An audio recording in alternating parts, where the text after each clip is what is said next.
This desk, this is where everything starts, where ideas go from random thoughts to something real. Every tool here has a purpose. My camera, my notebook, my setup. They're not just gear, they're part of the process. Because as a designer and a creator, your workflow is everything. It's the difference between an idea that stays in your head and one that actually gets finished. And recently, I added something new to my setup. Not because I needed more gear, but because I wanted to see if it could actually make me faster. After using this for about a week in my actual workflow, I've got some thoughts. I'm always trying to look for ways to improve my workflow. Not just work faster, but to stay in that creative flow. Because the moment you start breaking the rhythm, switching between tools, digging between submenus, that's where things start to slow down. So when FIFINE sent me the D6, I wasn't really sure if I needed it. All right, now quick disclosure before I go any further. This video is not sponsored, but FIFINE did send me the D6 for me to check out. They're not paying me to say anything in this video that's not my own opinions and my own thoughts. Just want to be upfront about that. Now for some context, I never used anything like this before. I never owned an Elgato Steam Deck. I never felt like I really needed one. I don't stream, I don't do live content. So this wasn't even something I was considering to add to my setup. After using it for about a week on real clients projects, I started to see where this could actually fit. All right, first thing, when I plugged this thing in, I was actually surprised. You just connect to your computer and this thing just boots up right away. The screen immediately stood out for me. It was so clean and so sharp. It just looked really good. It doesn't feel cheap. Like it feels like something should be part of your desk. And I think every product like this should feel that way. And that first impression really got me curious of what this thing can actually do. Another thing I noticed really quick, which is how this thing actually feels. But the buttons feel a lot bigger than I expected. Really clear, easy to press, and they have a nice responsive click to them. It's not mushy or overly stiff, it just feels solid. And that might sound like a small thing, but when you use the thing over and over and over again, that kind of feedback matters. Especially when you have a creative workflow like myself. Because the goal here for me isn't just to press the button, but to do it without thinking. And that's when something like this starts to make sense. Because instead of trying to remember shortcuts or try to stretch your finger across the keyboard, you just look at the pad, look at the display, and just press the button and you got the tool you need. All right, so setup is pretty straightforward. Once you go to the website, you got to Google search, FIFINE D6. So you go land this page right here. What you got to do up here where it says software, you click software, and you go to FIFINE D6 software. And you pick whatever OS you have. Mac or Windows. I'm a Windows guy, so I'm gonna click on Windows. I'm gonna download, and the software called download. Once you download, it's pretty straightforward. Unzip the file and just follow the installation process on the screen, and you're good to go. Once that's done, you're gonna have the control deck right here, and this is how I got my setup. I have Creative Cloud right here, then I got Photoshop, Illustrator, InDesign, and Premiere. I also have Affinity. Also have some tools here to monitor my CPU and my GPU, my RAM, and my internet uses.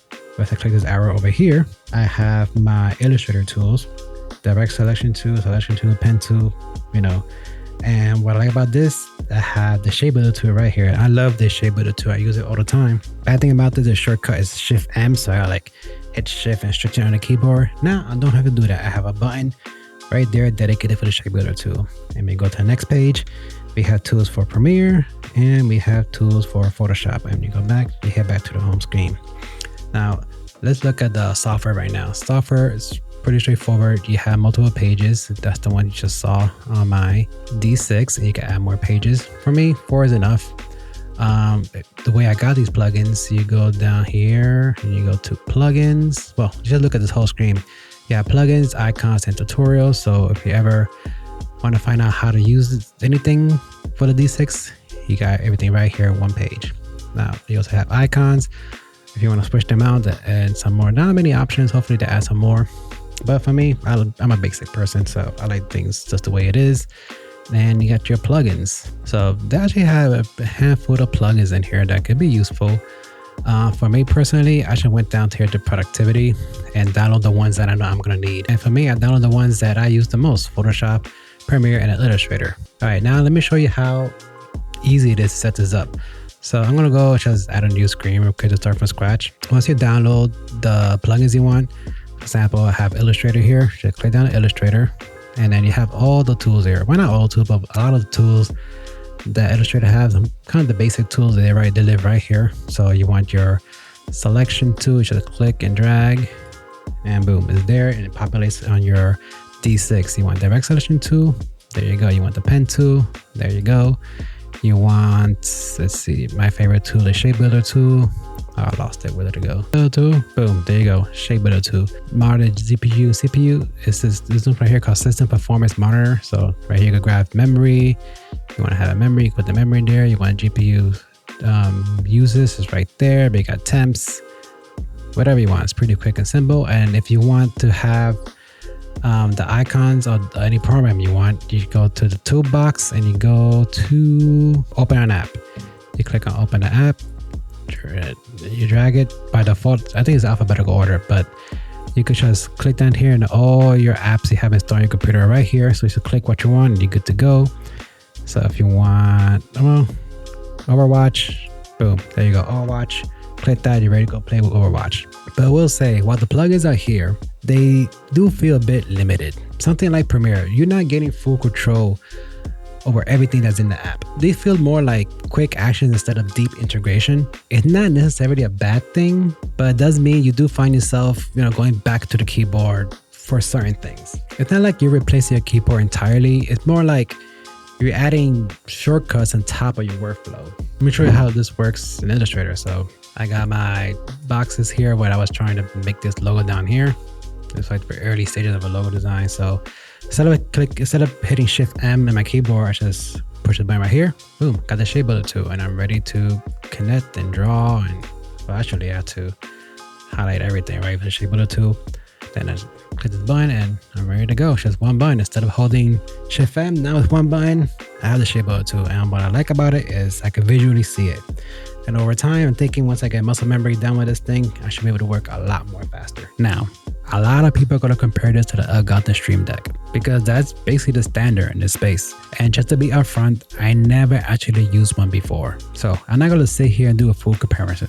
This is really based on my experience using this thing. For me, I'm more focused to see how this fits in my creative workflow. Not necessarily how it compares spec from spec, but for what I've seen doing my own research, the Elgato version definitely has a more complete ecosystem, more plugins, more integration. It's just been around longer. This feels like a more simpler, more affordable option. This is around $80. Sometimes you can find it on sale, I think around $60. But the Elgato usually around like $130, $140, depending on the model. So it really comes down to what you actually need. So after using this for about a week, here where my thoughts really landed. Now, do you need something like this? Honestly, no. If you're already comfortable using a keyboard shortcut and you already built muscle memory over time, you're probably fine. But if you want something that can potentially make your workflow faster and it's more visual, this is where something like this starts to make sense. For me, it's a bit of a learning curve. I've been designing for over 20 years. I'm very comfortable and very fast with the keyboard shortcuts. So for me to switch over to a workflow that's going to be using the D6, it's going to take some time for me to get used to. At first, I would forget to use this thing because I'm so comfortable using my keyboard shortcuts. But I can actually see the potential in this. I think the more I use it, there's a potential for me to get faster in my creative workflow. So overall, this isn't something you need, but it is something that could potentially make your workflow faster if you really put the time and effort to adapt to it. And that's what really comes down to. If you're curious, I have links down in the description for you to check out. There are affiliate links, so I do get a small kickback if you purchase through that link. And if you're into content like this, design workflow tool that can actually make you a difference, consider subscribing. See you in the next one. See ya.